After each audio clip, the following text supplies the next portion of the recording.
এক যুগ ধরে কোনো ধরনের সংস্কার না হওয়ায় ঝুঁকিপূর্ণ হয়ে পড়েছে ঝালকাঠির অধিকাংশ কমিউনিটি ক্লিনিকের ভবন।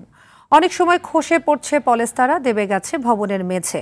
এছাড়া 22 ধরনের ওষুধ সরবরাহের কথা থাকলেও সংকট থাকায় তাও মেলে না। জেলা স্বাস্থ্য বিভাগের দাবি, ঝুঁকিপূর্ণ ভবন চিহ্নিত করে পুনর্নির্মাণের প্রস্তাবনা পাঠানো হয়েছে সংশ্লিষ্ট দপ্তরে।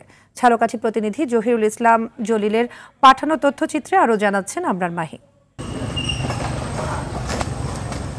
দেশের প্রান্তিক জনগোষ্ঠীর চিকিৎসা সেবার ঝালকাঠির কমিউনিটি ক্লিনিকগুলো স্বল্প বাজেটে নির্মিত হওয়ায় শুরু থেকেই ভবনের মান ছিল নাজুক। দীর্ঘ এক যুগে অধিকাংশ ভবনের কোনো সংস্কার বা মেরামত না হওয়ার ফলে এখন অনেক ক্লিনিকের ছাদ ও দেয়াল থেকে পলেস্তারা খসে পড়ছে, ভেঙে গেছে দরজা জানালা। বেশিরভাগ ক্লিনিকে নেই পানি সরবরাহ ব্যবস্থা।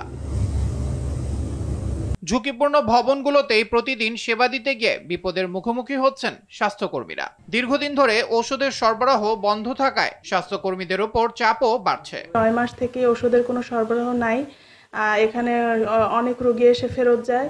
তারপরে ভবনের অবস্থাও খুবই খারাপ। ঝুঁকিপূর্ণ অবস্থায় আমার কাজ করতে হচ্ছে এবং আমার রোগীরাও সেবা নিচ্ছে ঝুঁকির মধ্যে। আমার টয়লেটের একদমই খুব খারাপ অবস্থা, ব্যবহার অনুপযোগী। ছাদ দিয়ে উপর দিয়ে পানি পড়ে আমার কাগজপত্র সবই নষ্ট হয়ে যায়, মানে আমি ঝুঁকিপূর্ণ অবস্থায় আছি। এবার তো নর্মাল অবস্থা, ঔষধ পানি পাওয়া যায় না। আর ক্লিনিকের অবস্থা তো এখন যে পানি পড়ে, ওখান যে ছাদ পড়ে গুড়ি গুড়ি। ঝুঁকিপূর্ণ ভবনের মধ্য থেকে স্বাস্থ্যকর্মীরা সেবা দিয়ে যাচ্ছে বলে জানান সিভিল সার্জন। আমাদের কর্মীরা একটা ঝুঁকির মধ্যেই মোটামুটি সেবা দিয়ে যাচ্ছে প্রতিনিয়ত, কারণ এখানে অতিবৃষ্টির জন্য অথবা জোয়ারের পানি বাড়লে কমিউনিটি ক্লিনিকে পানি উঠে যায়। সরকারি অনুমোদন পেলে এইসব ক্লিনিক সংস্কার করার কথা জানান এই প্রকৌশলী। 30টি কমিউনিটি ক্লিনিকেই পুনর্নির্মাণের জন্য আমরা ঊর্ধ্বতন কর্তৃপক্ষের কাছে প্রস্তাবনা পাঠিয়েছি। এগুলির অনুমোদন পেলে এই কমিউনিটি ক্লিনিকগুলো পুনর্নির্মাণ করা সম্ভব হবে। শুধু আশ্বাস নয়, দ্রুত সমস্যার সমাধান করবে কর্তৃপক্ষ, এমনটাই দাবি ভুক্তভোগীদের।